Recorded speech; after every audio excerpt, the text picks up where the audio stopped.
자, 93회 전산세무 1급. 자, 법인조정 문제 3번서부터 5번까지 이제 풀이를 한번 해볼게요. 자, 문제 3번.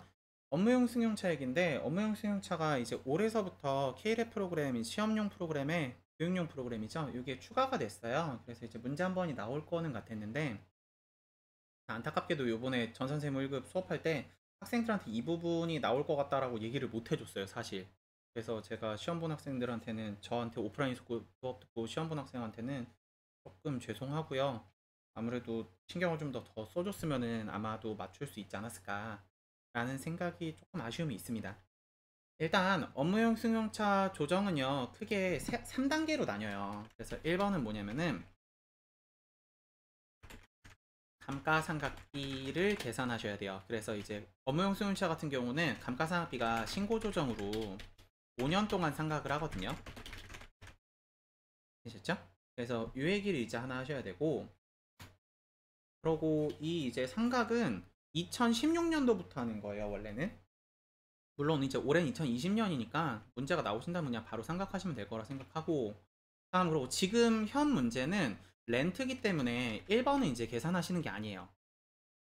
되셨죠?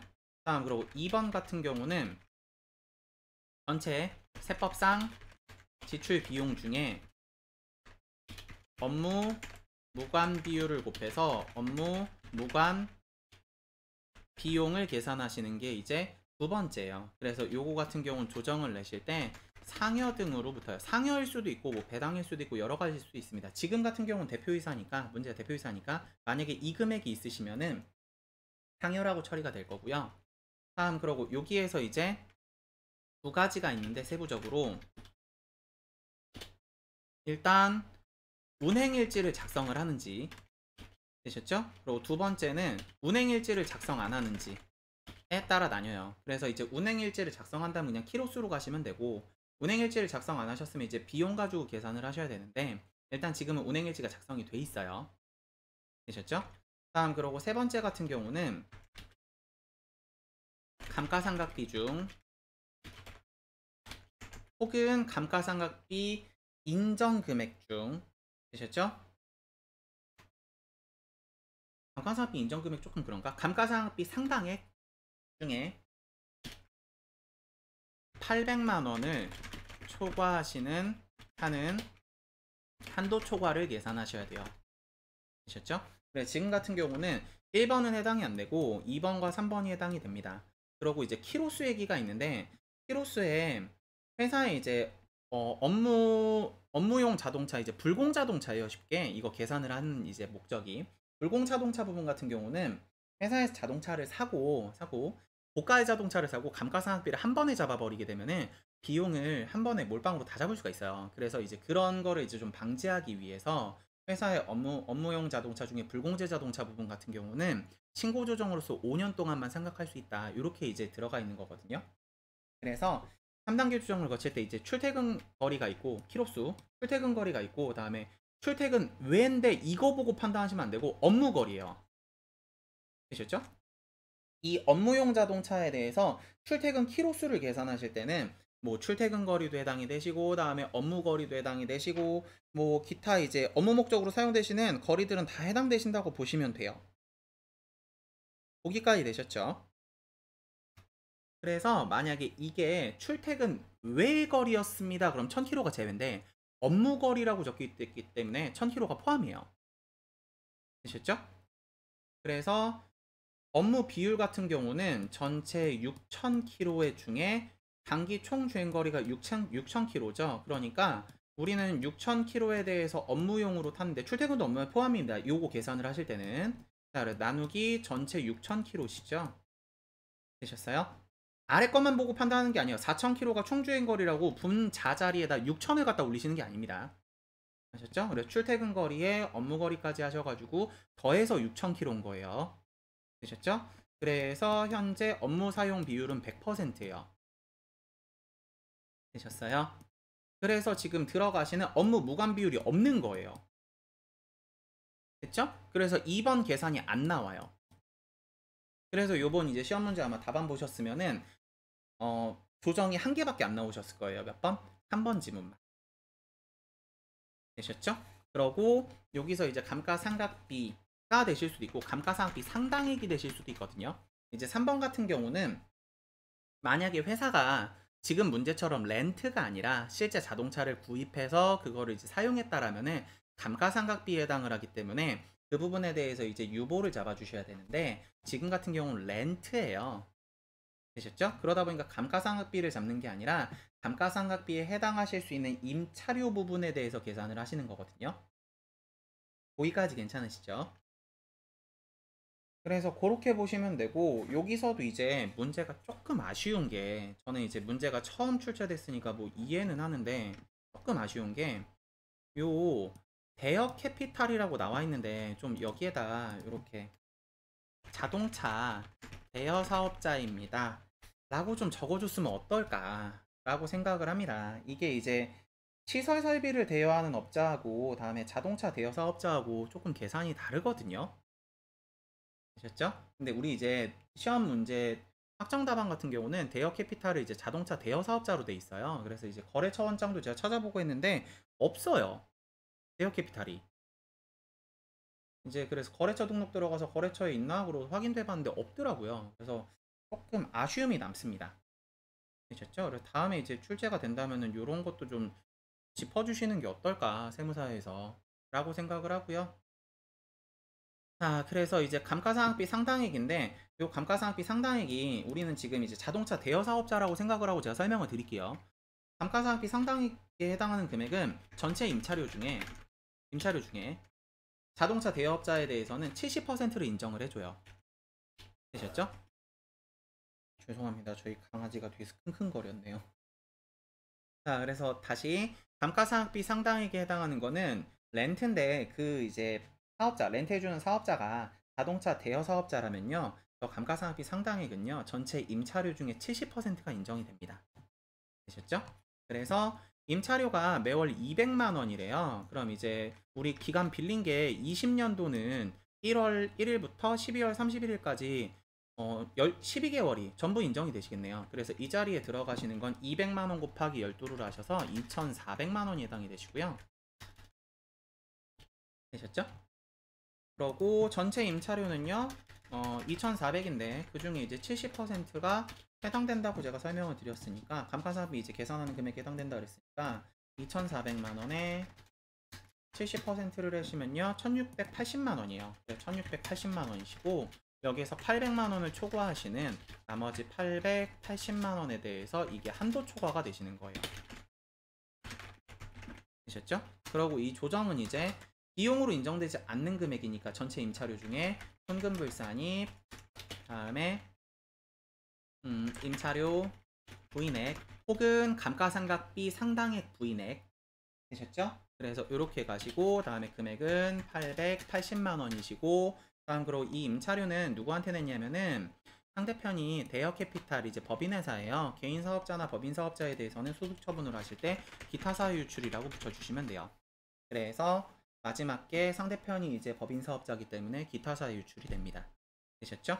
그리고 이제 세법상 이제 지출 비용 같은 경우는 전체 지금 지출하신 금액이 2,400에 다음에 360만 원이 있으시니까 이 자리에 들어가시는 거는 2,400만 원에 플러스 360만 원이 되셔서 앞에서도 말씀드렸지만 전체 100% 중에 업무 관련 비율이 100%니까 되셨죠?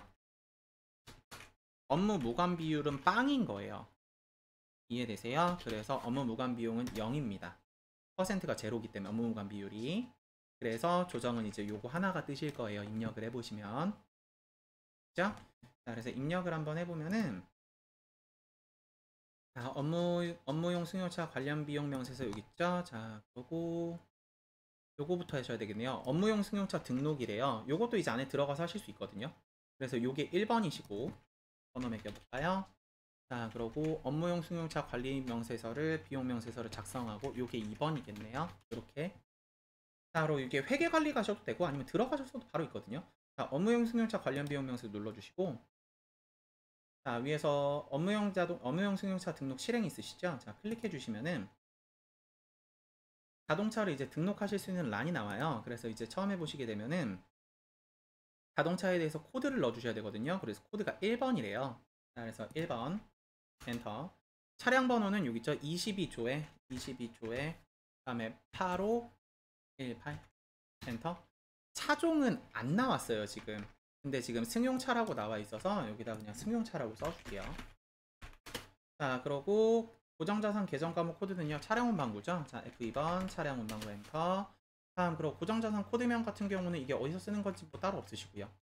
자, 그러고 나와 있으신 게 취득일자가 언제냐면요, 2019년 2월 12일 2019년 2월 12일.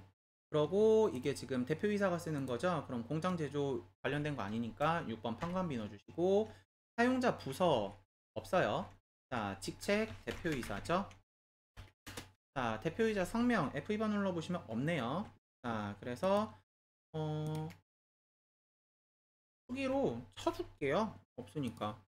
등록도 이것도 좀 해놓으셨으면 좋겠는데. 자, 이한강인가요? 이한강 엔터. 자, 그리고 렌트 하셨죠? 자, 렌트 2번. 자, 임차 기간은 여기 있죠? 자, 2019년 2월 10일부터 2021년 2월 11일. 자, 보험 가입했다 그랬죠? 업무 전용 보험 가입했고요.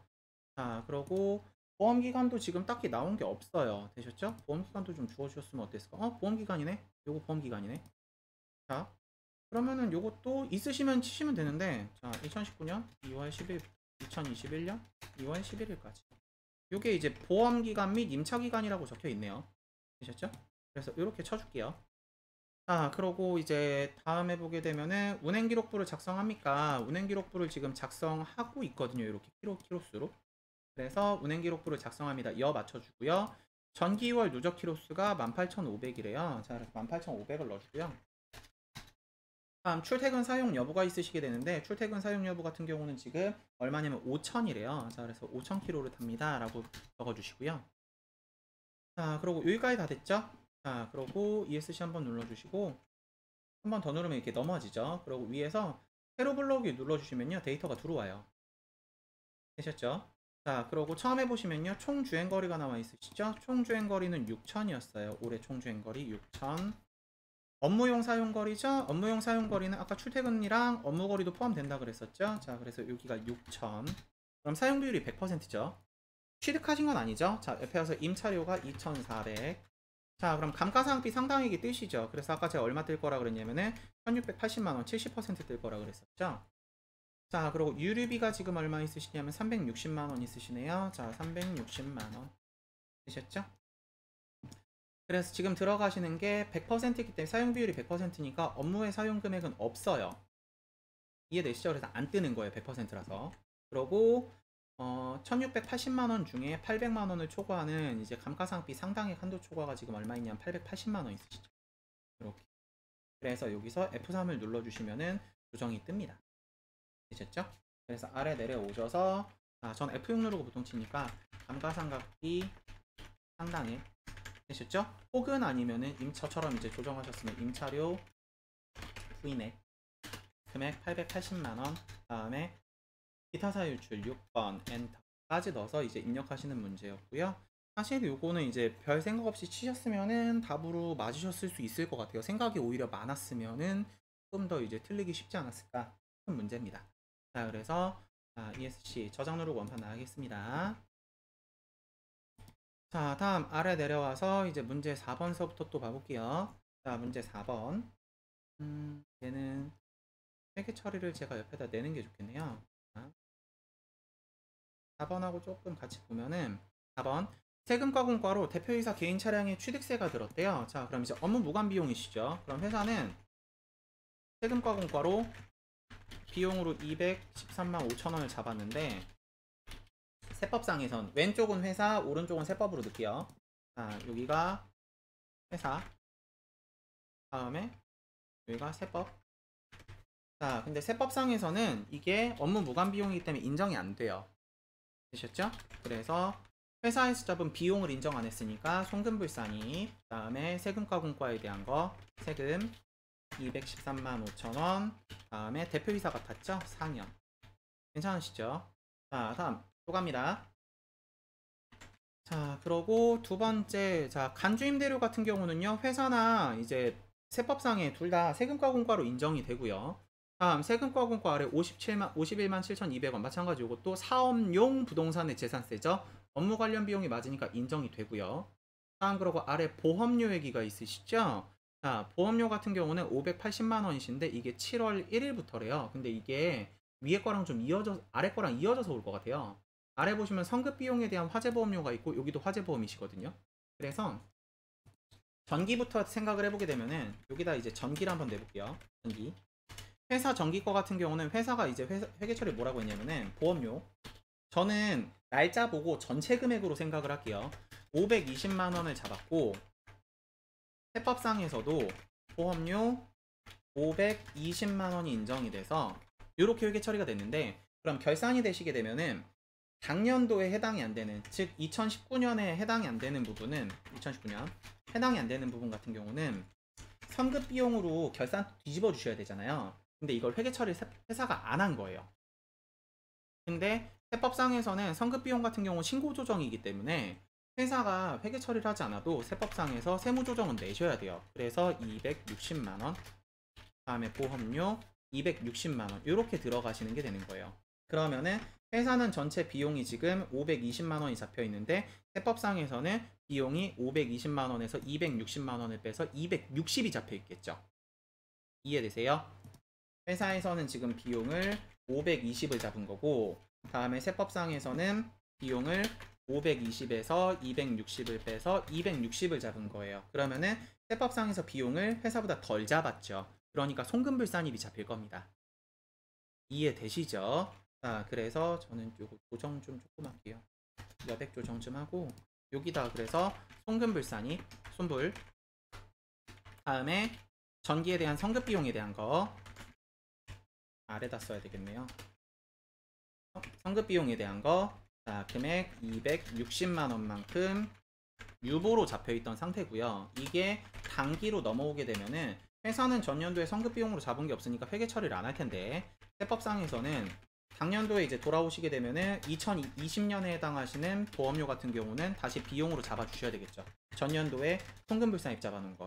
그래서 요게 추인이 돼서 손금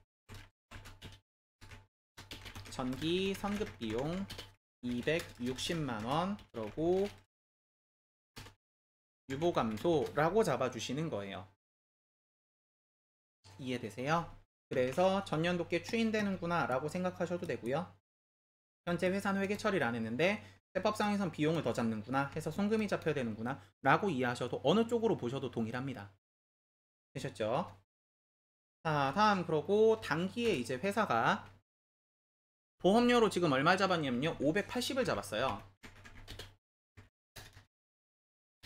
이렇게 그러면은 세법상에서도 보험료 납입할 때는 일단 인정이 되고요. 이렇게 그러고 결산이 되시면은 이 성급 비용에 대한 조정 처리를 똑같이 전년도처럼 해주셔야 되는데 지금 조정을 했다라는 말이 없어요. 월할 계산을 하래요. 되셨죠? 그래서 회사가 안 잡은 것 같아요. 되셨죠?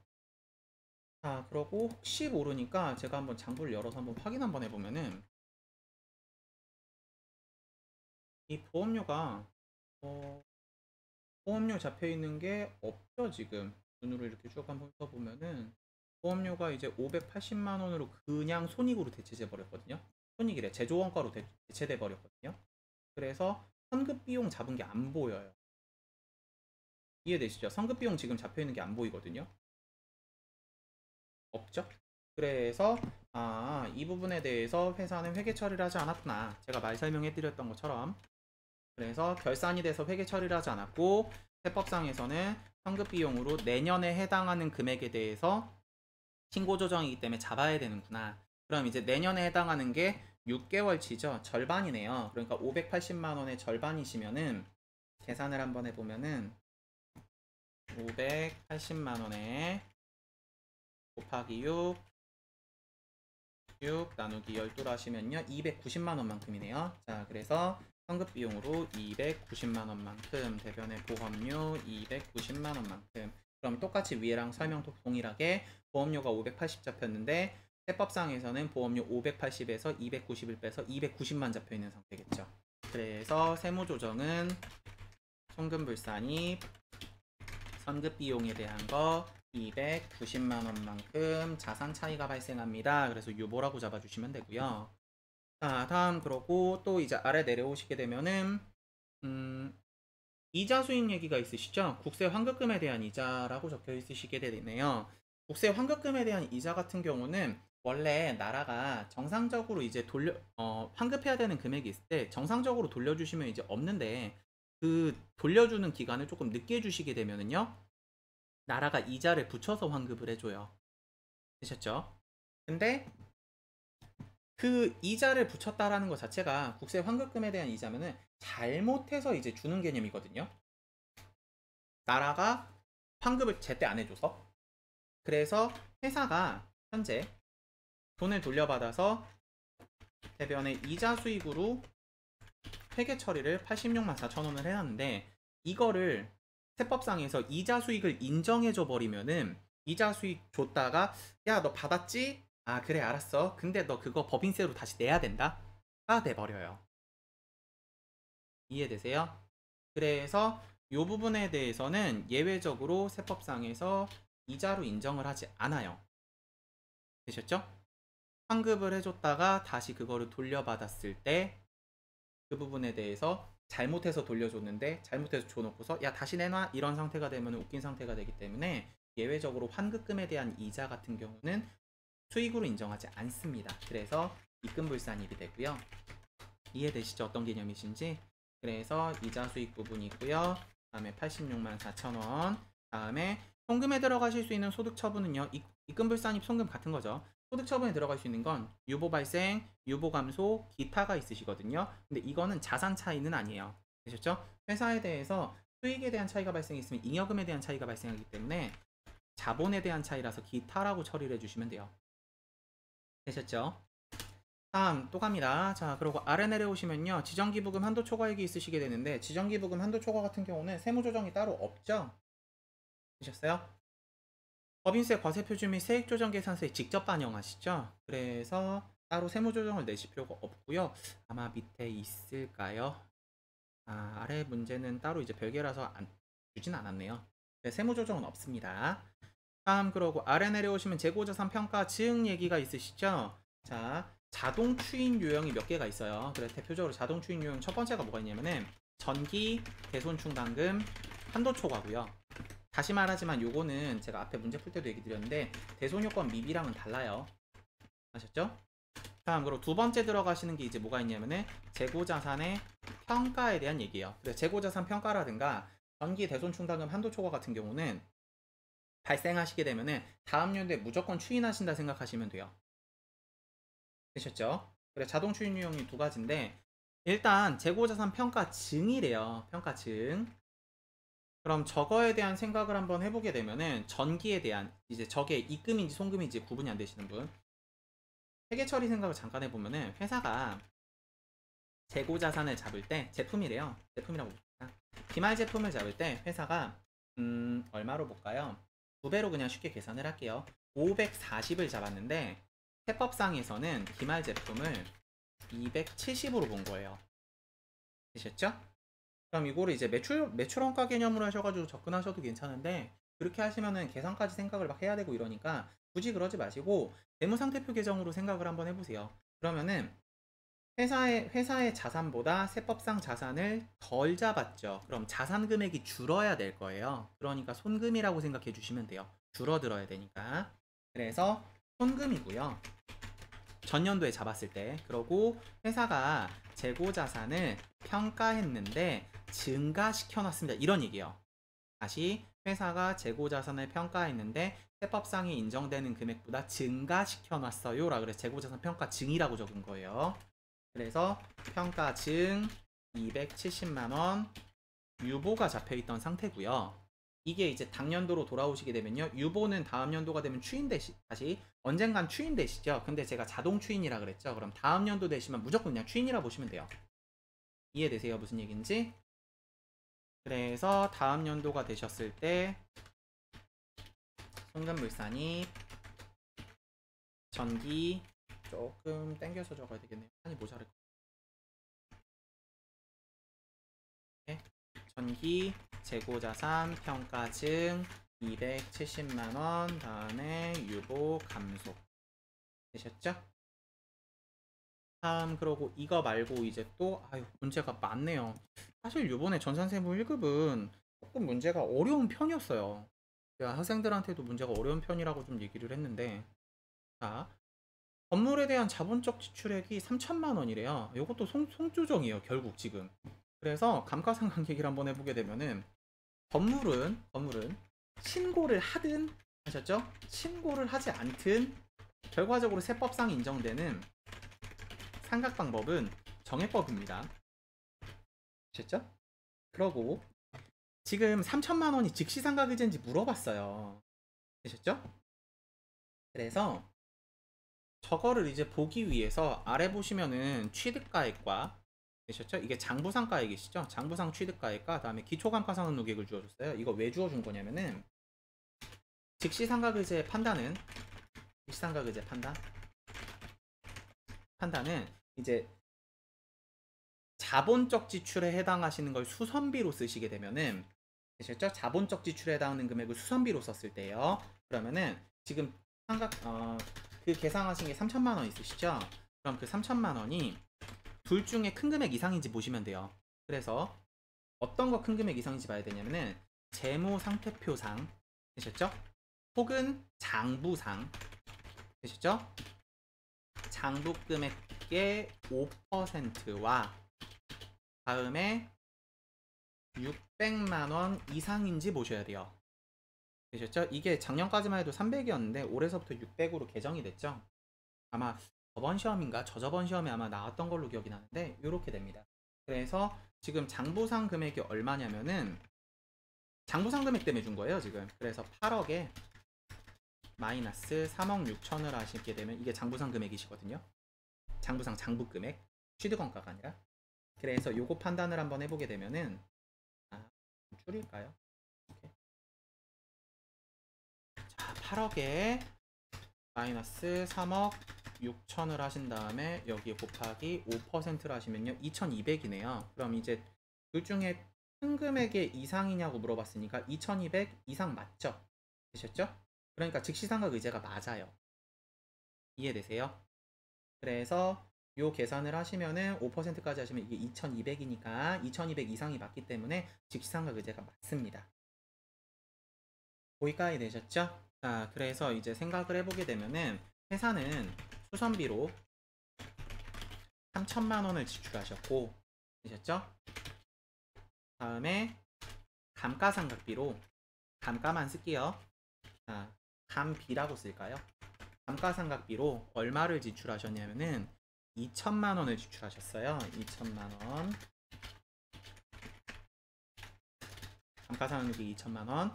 자, 그래서 이렇게 되는데 요거를 이제 즉시 상각의제가 맞게 되면은 수선비를 즉시 감가상각비로 세법상에서 간주해서 봐요. 그래서 세법상에서 회사가 잡은 저 회계 처리를 볼 때는 야, 너 감가상각비로 5천만 원을 잡았구나 라고 바라보는 게 즉시상각 의제예요. 그래서 한도 초과 계산하실 때 포함해서 계산하시죠. 괜찮으시죠? 자, 그러고 다음 세법상에서는 지금 정액법이시기 때문에 세법상에서는 금액을 감가상각비 인정금액으로 전체 8억에 마이너스 잔존가치에 빼셔야 되는데 세법상에서 정액법 계산하실 때는 잔존가치가 없는 것을 원칙으로 하시는 거거든요. 0. 다음 그러고 나누기 내용연수가 지금 몇 년이시냐면 40년이시죠? 자, 40년 하시게 되면은 8억에 나누기 40 하시면요 2천만 원이시거든요. 자, 그래서 2천만 원이에요. 아이고, 계산이 틀렸네요. 자본적 지출이 있었죠? 죄송합니다. 자, 하나 빼먹었어요. 여기 자본적 지출 지금 3천만 원이 원래 더해져야 되거든요. 죄송합니다. 자, 그래서 이렇게 계산을 하시면은 조금 땡길까요? 이렇게 계산을 하시게 되면은 다시 계산해 볼게요. 자, 8억에 플러스 3천만 원에 나누기 40을 하시면요 2075만 원이에요. 자, 2075만 원. 이게 세법상 감가상각비거든요. 그래서 세법상 라인 맞췄을게요. 세법상 감가상각비는 2,075만원 하고 감가상각요객 2,075만원. 페이지 다운을 눌렀어요. 그래서 이렇게 되거든요. 그럼 이제 차이를 계산해 보면은 여기서 6이니까 회사에선 5천만원 감가상각비로 세법이 회사 거를 바라볼 때는 감가상각비 5천을 잡았다고 바라보는데 세법상이 인정되는 한도는 2,075만원이니까 여기서 마이너스 5천만원에 마이너스 2,075만원을 빼시게 되면은 한도 초과는 2,925만원이네요. 그래서 송금불산이 감가상각 부인액 혹은 감가상각 한도 초과 2,925만원 이렇게 됩니다. 그러고 얘는 유보겠죠. 자산 차이가 발생할 거니까. 그래서 이렇게 되고요. 어려워요. 지금 나와 있는 거 제가 봤을 때는 상당히 어려운 문제예요. 이것조차도. 아셨죠? 그래서 이렇게 보시면 되고요. 자, 마저 조정을 한번 쳐보면 소득금액 조정합계표만 치면 되거든요. 자본과 적립금 조정에서 안 치고, 자, 그래서 소득금액 조정합계표를 열고요. 법인 조정에서 소득금액 조정합계표. 저는 손조정을 다 됐으니까 요거 보면서 칠게요. 자, 올해 이제 치셔야 되는 거 정기권 치면 안 돼요. 아셨죠? 그래서 올해 이제 치셔야 되는 게 첫 번째 현금불산입 세금과 공과 거 있었죠? 요거 체크를 좀 해볼까요? 요거 쳐야 되고요. 다음에 단기에 들어가는 거 요거 쳐야 되고요. 다음에 요것도 단기 거죠? 요거 쳐야 되고요. 다음에 요거 쳐야 되고요. 다음에 아래 내려와서 재고자산 평가증 추인되는 거 요거 쳐야 되고요. 다음에 감가상각 한도 초과 요거 쳐야 되겠네요. 됐죠? 그래서 총 하나, 둘, 셋, 넷, 다 6개 되셨죠? 자, 그래서 칠게요. 자, 세금과 공과 금액 213만 5천원. 다음에 대표이사 거였죠? 저거 4명. 맞죠? 자, 다음 그러고 송금산입이니까 탭 눌러서 옆으로 넘어가서 탭. 자, 전기 선급비용 260만원 유보 감소. 다음 그러고 다시 탭 선급비용 조금 해가지고 그죠? 290만원 유보 엔터. 자, 그러고 다시 죄송해요, 제가 모니터가 조금 작아가지고. 자, 이자 수입. 자, 86만 4천원. 다음에 기타. 다음 그러고 아래 이제 위로 올릴게요. 자, 재고자산 평가 증거 있죠? 자, 전기 재고자산 평가증. 자, 270만원 유보 감소. 내려가 봅시다. 다음에 송금불산이 감가상각 부인액 있죠? 자, 감가상각 부인액 2,925만원 유보 됐죠? 그래서 여기까지 쳐주시면 됩니다. 자, 그럼 이제 ESC 원판 나갈게요. 자, 그래서 4번까지 끝났고요. 자, 5번을 이제 보게 되면은 세액공제조정명세서예요. 자, 그래서 이제 해야 되는 게 뭐냐면은 다음 자료만을 참고해서 세액공제조정명세서 3중 단기공제 및 2월의 계산 탭과 되셨죠? 밑줄 긋기요. 자, 그리고 요게 이제 1번이겠네요. 자, 그리고 최저한세 조정명세서, 자, 최저한세 계산세네요. 계산서, 자, 탭. 아이고. 최저한세 계산서. 자, 여기 2번이네요. 자, 그래서 2번. 다음 그러고 법인세 과세표준 및 세액조정계산서를 완성하시오. 그래서 여기 3번이신데 제가 개인적으로 요거 얘기를 해드리면은 일단 세액공제 조정명세서를 먼저 쳐야 되고요. 그 다음에 이제 저는 순서를 최저한세 조정계산서를 먼저 안 갈 거예요. 왜냐면은 법인세 과세표준 및 세액조정계산서에서 과세표준이 산출이 돼야 그게 이제 최저한세 조정계산서로 넘어가서 우리가 하는 건 중소기업 기준이니까 최저한세가 과세표준의 7%거든요. 그래서 그 이제 계산에서 나온 7% 산출세액을 이제 오버해서 공제를 받게 되면은 그 부분에 대해서 공제가 부인돼서 그 계산을 다시 공제조정명세서에 반영하고 그 계산도 다시 법인세 과세표준 및 세액조정계산서에 반영하는 문제예요. 되셨죠? 그래서 저는 순서를 어떻게 할 거냐면은 여기가 이제 3번이고 최저한세 조정계산서가 다음에 법인세 과세표준 및 세액조정계산서 가서 과세표준 계산을 먼저 할 거예요. 그러고 다음에 다시 공제 단기 공제 및 2월의 계산으로 다시 돌아와서 이제 공제 안 되는 부분을 반영을 해서 다음 연도로 2월 시킬 금액 계산을 할 거고요. 그러고 나서 실제로 올해 순수하게 공제받을 수 있는 금액을 계산을 할 거예요.